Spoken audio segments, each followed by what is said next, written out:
Hi all. Have you ever wondered what really matters more in a job? Your skills or your attitude? Is job hopping a risk or could it actually shape your career? And when companies say we will get in touch with you, what do they actually mean? Hi all, welcome to Let's Hear It from Powered by My Job Factory. I am your host Ajay Alankar, and this is the podcast wherein we are really going to get candid with top industry leaders, HR heads, and CEOs who are working very hard to shape and reshape today's dynamic work environment. Joining with us today is one Mr. Yashpal Singh Parihar, Group CHRO at Sonovision Group. He is a TEDx and GCC speaker and a leader with an inspiring journey across industries and continents. With a reputation for building high-performance teams and shaping people-first cultures, Yashpalji brings with him a wealth of experience in talent strategy, leadership development, and organizational growth. So viewers, if you are a job seeker planning to make your next career move or an employee working very hard to build successful teams, this is the podcast for you. So without wasting a single second, let's hear it from the horse's mouth. Let's hear it from Yashpal Singh Parihar. Yashpal ji, we are thrilled to have you here today. Welcome to the show. Thank you so much for having me. आप जैसे परिपक्व लोगों से वार्तालाप करना it's a very big thing. So thank you so much for inviting me. क्या बात है sir, I really appreciate your command on Hindi language. So with this, I come straight to the point. They always say that any employee who leaves the company for salary can come back for culture, but the one who leaves the company for culture will never return to the company for salary. Keeping this thing in mind, I meet many professionals who dream of working for companies that value people. How would you describe Sonovision's work culture? So Ajay, I think I could not be like specific to Sonovision. I could not be specific to taking a name of any company. But I personally believe that has to be and that should be the soul of any organization. Right. Creating the people-oriented culture is highly important.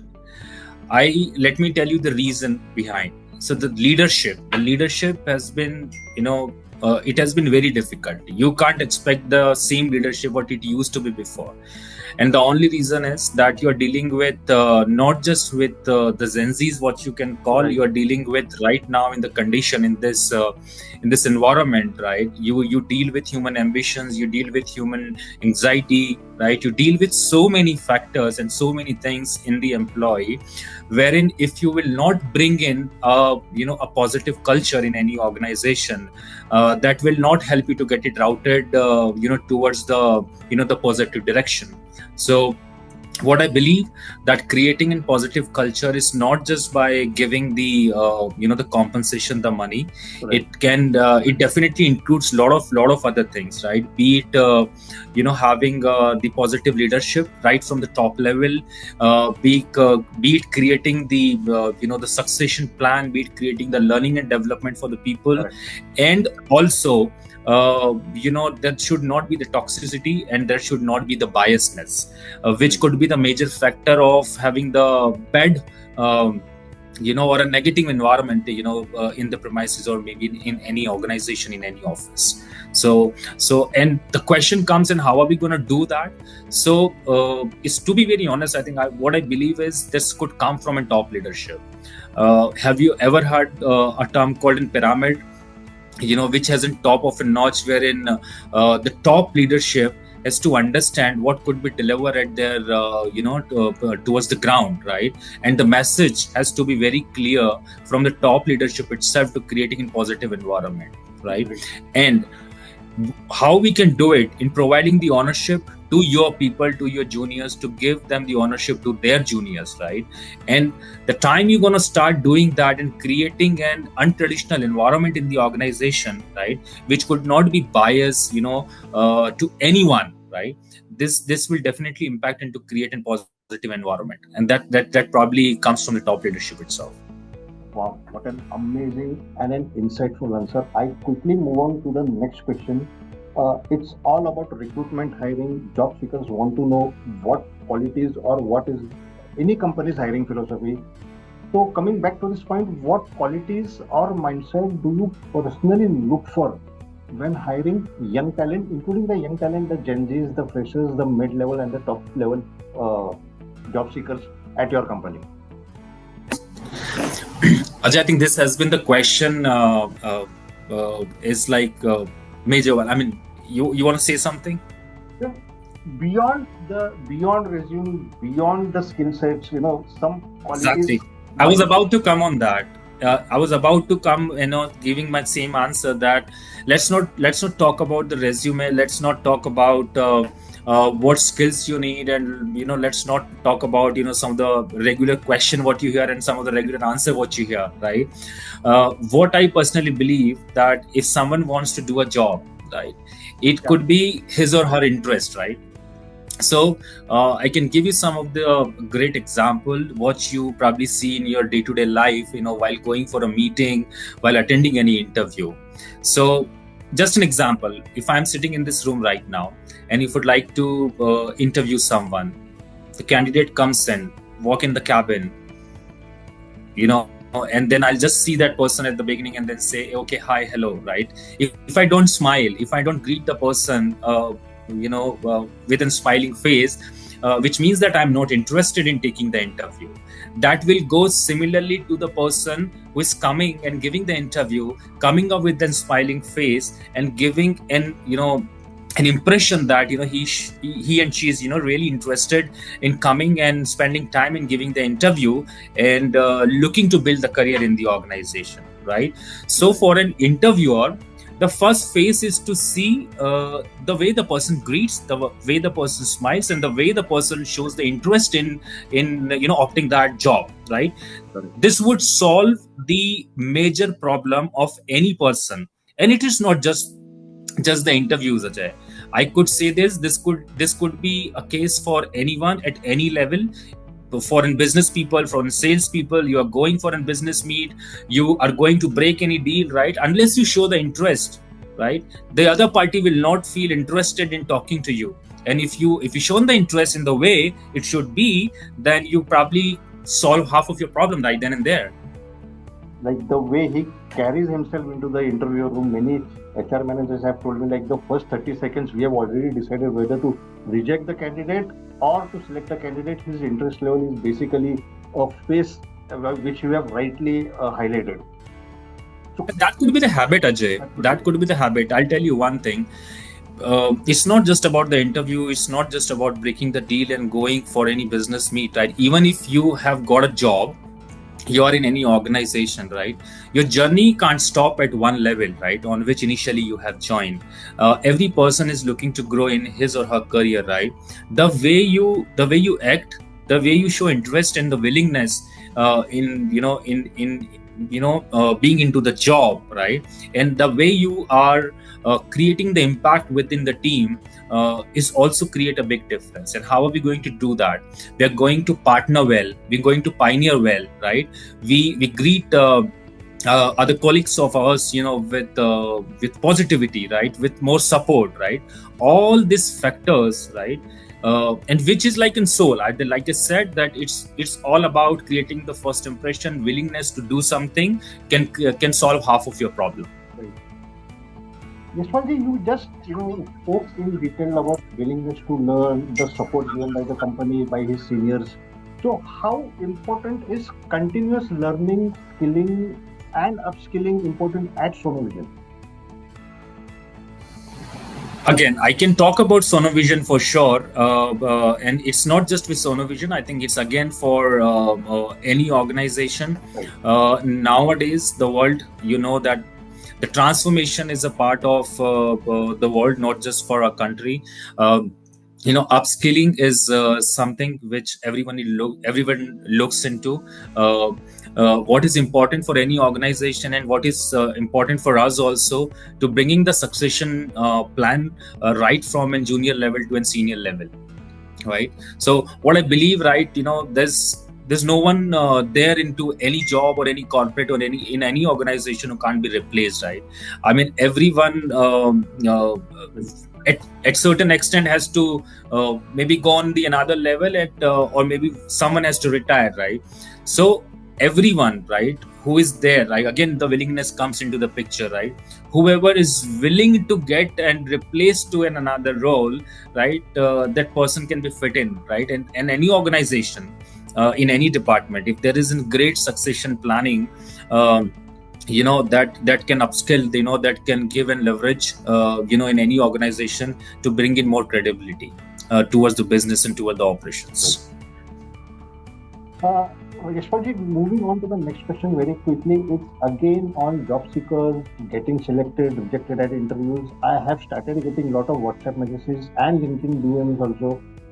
And I have experienced myself also as a technical recruiter, good candidates with very good skill set, very good educational qualifications, they fit into the job, but after the third round or the last round, final round, they get rejected.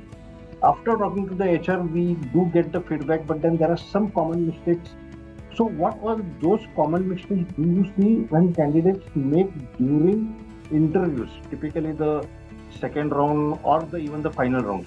Something I'm talking about the good candidates whose skill sets and education qualities are in place. Yep. I must say that this is specific on case to case basis. Okay. We always need to get into having an idea of or maybe the reason of the rejections on case to case basis. But at a high level side, generally what I believe that when you go for in first round of interview, let's say you picked the technical round, so let me pick the technical only. So when we go for a technical round of interview, and that could be the first round of interview, let's suppose, right? What is there in the first round? You're attending more of a technical side of it. For the freshers of whatever you have learned in your university, your college, right? You're gonna prove that technical expertise out there in your first round of interview, right? And when it comes to the second round, maybe let's say some companies take 3 rounds, 2 rounds, and maximum of 4 rounds of interview. Second would be like a little of a higher level side of it to understand what else you have got other than the technical expertise of yours, right? Which is your core expertise. You clear the second round on also. Now you go into the third round of interview, which is more of an a level up. Now, this could be more of a management interview or, a person sitting at the toppest in the hierarchy into the department or on the project would like to talk to the person before onboarding, the candidate. So what I believe that, what we look into in any candidate other than the technical and the, the other expertise that we look forward, one is how the person is communicating. Right, this could be one of the value addition. Majorly, the technical side of it, jobs are getting impacted because the technical world, the development world is also not just about putting your codes around, but at the same time, and that's a brutal fact that the organization look forward in a person to see the better scope. That not just with the development, will that person would be used, in near future for our, our client interaction and taking the projects ahead and understanding the scopes into the projects. Correct. Yes, and that's where people try and invest little of an energy to see if there could be in scope, not right now, but maybe in near future. So based on that, the rejection and selections happens. Also, this is not specific reason or the only reason of the rejection. There could be other reasons as well. Let us suppose if you have 5 people in the final round of interview, right? Why we have the 5 people in the final round of interview? Because we think that these 5 people are good enough to be in the final round. Obviously, right. Then let us suppose if you want to select only 2 people, and that is what you need, right? That you wanted to have 2 people onboarded out of 5, right. Then what you gonna do? You're gonna pick the top 2 one, right? That is the other side of the coin. You're gonna pick the other 2 one. So what we need to understand, see, failures can come. Every one of us during the life journey, this can come. But what we need to analyze that what went wrong. If something goes well, which is good, right? If something didn't work, then we need to understand and self-analyze. Or maybe, I was not good at that. I was not good at that. So try and, get yourself polished every day and becoming better and better. Correct. Right. You have actually spilled the beans. This is what many of it does happen. So quickly, Yashpal ji, moving on to the next question. The next question is very important, but before going on to the next question, let me, utter a quote. It is always said that till the time recruitment is considered as a sales task rather than a marketing activity, companies are going to have a poor offer to joining ratio. Keeping this thing in mind, what does employer branding play a role in attracting the right talent, especially for freshers? See, I'll tell you, people take it. I'm sure that a lot of people who will hear this conversation between you and me can relate this. That the branding start from your home, from your house, right? That is what we talked about. The first question you asked me about the positive culture and the people culture, right? So branding starts from your house, from your organization itself. So the kind of culture you're creating in your organization can start bringing in the internal branding. There could be an internal and external branding. Before you go and think over the external branding, you need to first create an impactful internal branding, which can help you to gain the positive branding externally, right? Unless you create that branding inside, you will not be able to create a positive and a polished branding externally, because people will talk about what they can see live, what they can experience, right? And then if they feel good, they feel positive, if they will automatically go and help you and spreading the mouth outside and say, okay, I work with this company, and you know what, the company culture, we understand, things will go here and there a little bit ups and down, but we believe that we are having good colleagues, and we are having a good culture, right? So this is completely aligned to what you bring in your organization first, before looking for an external branding. What people will look outside in the external branding is your employees talking about your company will be the best way of putting your external branding, right? Having your people talking about their journey, their experiences, right? The time they join, and that's how, mostly with the freshers, they look into this thing, right? How's the company culture, right? How the people are getting treated, right? How's the things in the other side of it, not just by just joining in any organization. So to conclude your question, bring the positive branding internally, which can lead you to have an impactful branding externally. Wow, such an insightful answer. I quickly move on to the next question. This is somewhat a personal, but then yes, it's a professional question again. For someone who is aspiring to build a career in HR or people leadership, so what advice would you give him or her? Okay. Your question is, someone wants to build a career in HR. What advice, right? To be very honest, Ajay, I think this is one of the very tricky question you're asking me. See, I can give an open advice. Again, I'm a person who just don't talk, on one specific case. I'm again going to answer this question very openly. Whatever you do, right? It's not just the HR, right? You can be in any field, you can be in any department, in any industry, right? You could think of what you like doing first, okay, right? If something can attract you, something can help you feel good about doing, then I believe that that's how you'll be able to build your career, right? And that's how you'll be able to be motivated all the time. And the time you get into something which is not of your interest, then I don't think so that it could be long lasting. So my advice to conclude on your question is that if you have the interest and if you have the willingness to get into that role, then I'm sure that you need to bring in that understanding of what would you like to achieve, getting yourself into that profile. And extension to this question, why I have asked this question is many MBA HR candidates, typically freshers, don't want to get into recruitment. Although I consider it as a recruitment may be an uphill task, but it is still challenging. You get to meet people, you get to talk to them. So, but then why it is considered as an uphill task, something that MBA HR freshers are actually trying to avoid getting into core recruitment? I believe. I hope you are okay for me to answer it openly and clearly. Yes, this is Yeah. what this is for. So, I mean, this is again what I'm talking about. Unless you start doing something, you not be able to understand what exactly is the recruitment, right? So the people what you're talking about, the people who are getting passed out from MBA HR, let us suppose.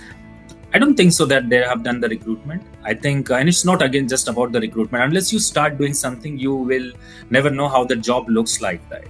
Correct. Second, every job has the challenge, right? It's not just about the recruitment. So, and that job is also, every job has the positive thing as well when it comes to having lot of learnings out of it. Recruitment, I believe, is a job which can help you get yourself a person who understand the different people while talking, the mindset, the emotion, and it can help you bring in more polishness day by day, because you tend to speak to different people from different state, different profiles at different level. And I'm sure about it that there's no one in the world who can say that I am a perfectionist, right? There's no one perfect. There's अगर कोई ऐसा कहता भी है कि I am a perfectionist, I am कि मैं हर चीज में परिपक्व हूँ, तो I don't think so there is anyone who can say this. So while getting into one job और getting into an recruitment as well, people get to learn so many things. And I'm sure getting yourself aligned to the market and the expectation, being into the recruitment, it is fine, and you can get yourself into any other role, because I'm sure that most of the companies have the IGPs and internal transfers based on the credibility what you bring into the business, right? So we need to start with something, and then only we'll be able to understand the job profile.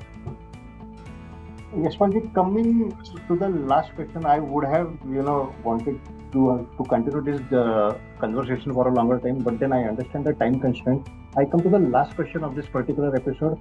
Why should ambitious job seekers or top talent consider being a part of Sonovision's journey? Why should they join you? What is Sonovision's employee value proposition? I am here. Yes, that's it. You have hit the bullseye. Yeah. You want a one word answer? Then okay.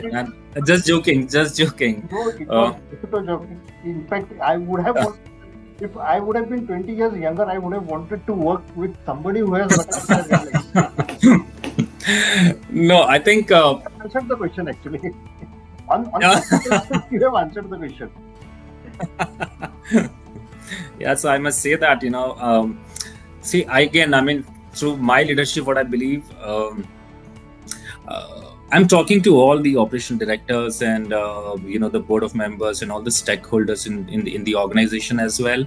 And I'm sure that everyone has worked into creating a lot of positivity around the business and the employees. But there, like I said, there is always a scope in doing something better, right? Through your past learnings, right? So we always try and get ourselves better in terms of providing the career path, and also creating that environment which can help people think of stable with the organization and keep on learning. So our department works in a different way, and wherein we create an upskilling program in every project, in every department.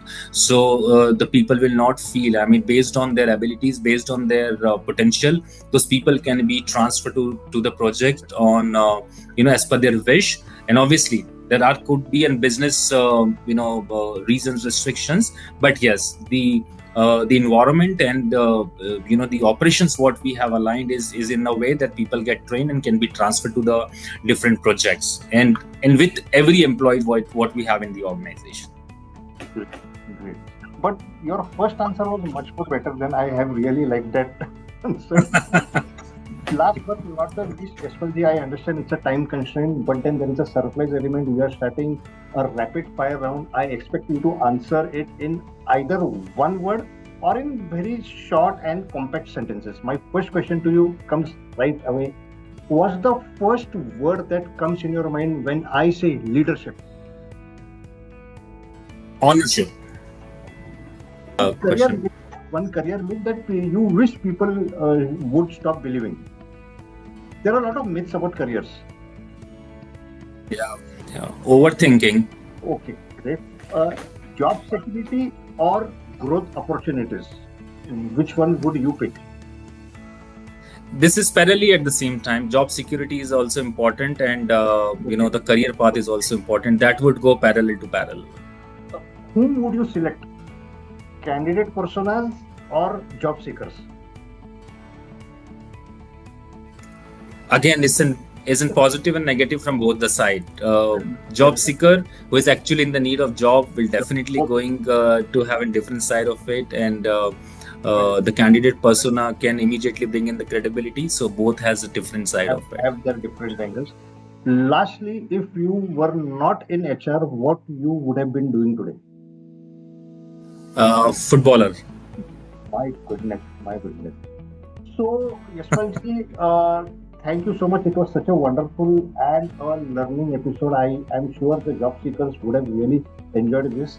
And as a part, at My Job Factory, we believe that job hunting should not be just clicking the apply button. It is much more than just pressing the apply button. It is about finding the right workplace, a workplace that aligns with your personality, a workplace that aligns with your career growth and aspirations, and that is why we have built a platform called My Job Factory that basically connects candidate personas with dream workplaces.